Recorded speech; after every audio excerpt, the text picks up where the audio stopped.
Hello, welcome back to day 4 of our series 100 Days of 1%. I'm Dr. Brenna Murphy and I'm the Lazy Naturopath, and I'm here to share with you my tips, tricks, hacks, shortcuts, and investments that are small but have a huge payoff for your health and how well you can live your best life. Because I don't know about you, but I don't want to be thinking about my health all the time, but at the same time I want to feel amazing. And this is my journey with you, showing you everything I've learned over my time in my work and in my life for how to feel great every day without having to work hard to feel great every day. And today we're going to talk about that in the scope of taking the right steps in the right order. Now it's kind of like if you're remodeling a house, and I say that from my 1935 house that I am currently remodeling. So you know you want to have fresh paint, you know the walls need to be repaired, maybe the floors need to be refinished, you want to put in new cabinets in the kitchen, and you just want to refresh the whole thing. But it doesn't make sense to hang up brand new kitchen cabinets on walls that are damaged and aren't unpainted. It doesn't make sense to refinish the floors before, if you've already varnished them. So all of those things are the right moves to make, but if you're doing them out of order, you're wasting your time, you're frustrating yourself, and in a lot of ways you're getting in your own way. So the same thing happens with your health, but it's a lot less obvious for what to do in the right order. But that's where a lot of people get really frustrated, where they're doing something that they know is good, they know makes them feel better, or they've read that is a good choice, but they're not getting progress, or it seems like they kind of take one step forward, 2 steps back. And that's often because they're doing the right things, but they're doing them in an order that is hanging a picture on a wall that needs to be repaired, and then trying to come back and paint it. So the order is just off, and you end up not making the progress you want to make. But like I said, with your health, it's a lot less obvious. With a house, it's pretty obvious. You patch the walls, you paint the walls, and then you hang your art up. With your body, sometimes you can't tell what to do first, but that's what I'm here for. Again, I'm here to help you do just the right amount of work to feel amazing without having to drink a green smoothie 3 times a day.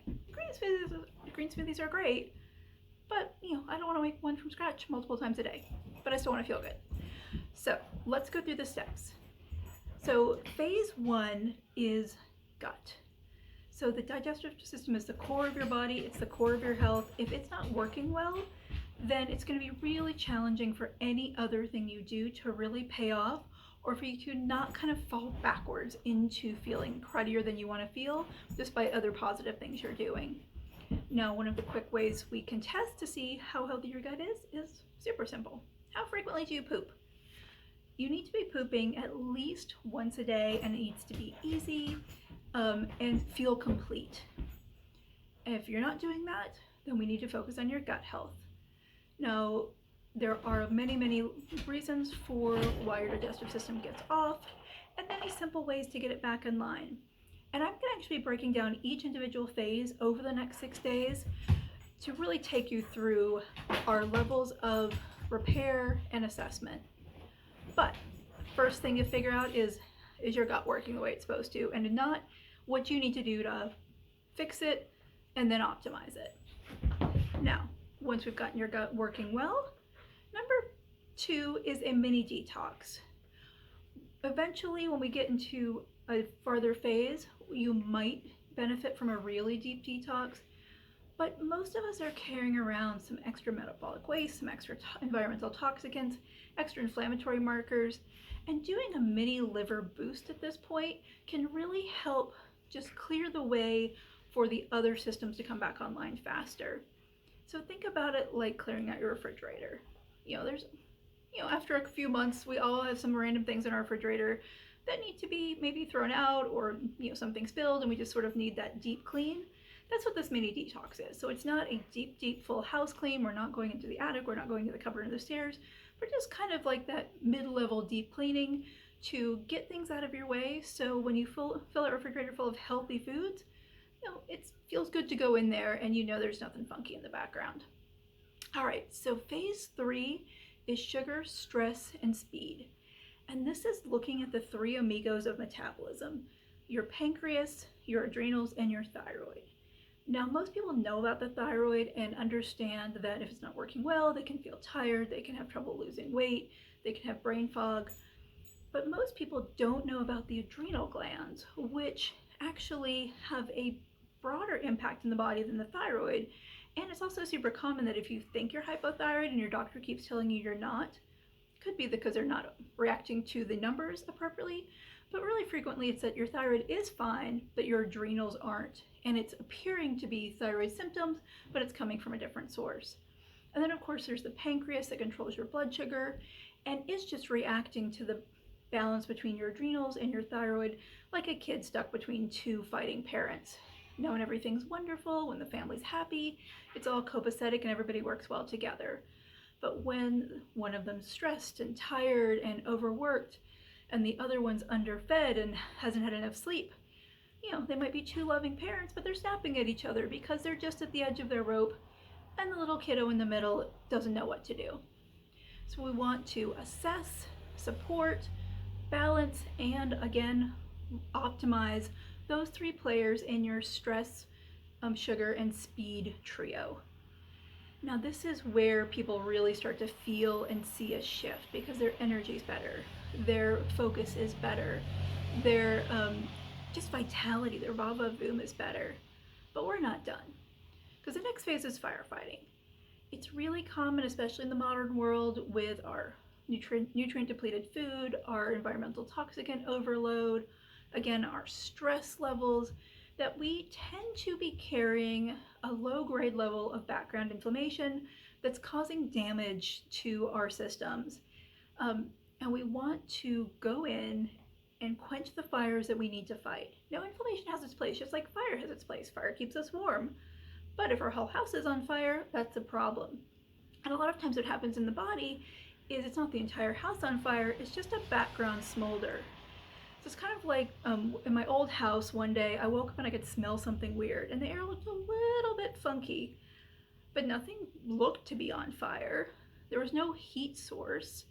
I walked around the house for like 15 minutes thinking, am I seeing things? And then I called the fire department because I was like, I don't think my house is on fire, but my house might be on fire. And they immediately sent out their fire trucks, and they even had a hard time finding it, but they kind of had that same sensation I did where something was off. They could see a little particulate in the air, something smelled a little funky. And what they actually found was that something had sparked underneath the house and caught the plastic barrier underneath the house on fire, and it was smoldering. And that's what we were seeing, is this kind of vague effect of the smolder. And luckily, we caught it. They put it out really easily once they figured out where the heck it was coming from. And my house was fine, I was fine. But it's a lot harder, again, to discover that in the body because it's super vague sometimes and really minimal, and it's easy to dismiss and think, oh, I just had a bad day. I didn't sleep enough last night. I just don't feel quite right. But I can think of 1,000 reasons for why that's true and not get to the core of something is actually burning that's not supposed to be burning. But it's also hard to effectively do that, not necessarily as big of a payoff to effectively fight the fire until these other things are fixed. So, firefighting is phase 4. Now, phase 5 is balance, and this is where we look at your reproductive hormones, your estrogen, your progesterone, your testosterone, your DHEA, to evaluate their levels, evaluate the levels between them, the balance between them, and if necessary, help their rhythm get restored and optimize those levels back up. Now again, this is something a lot of times people will start with hormones because they've heard about hormones. They know their hormones might be low, they want to feel better right away.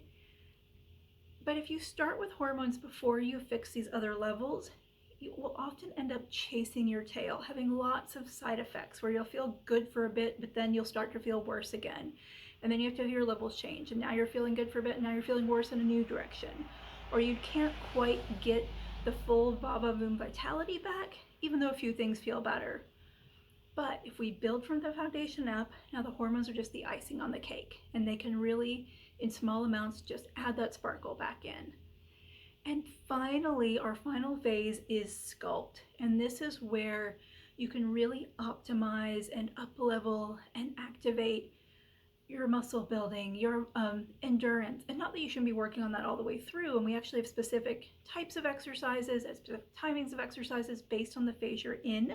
So again, you're working in the direction that's positively supporting your body and not getting in its own way.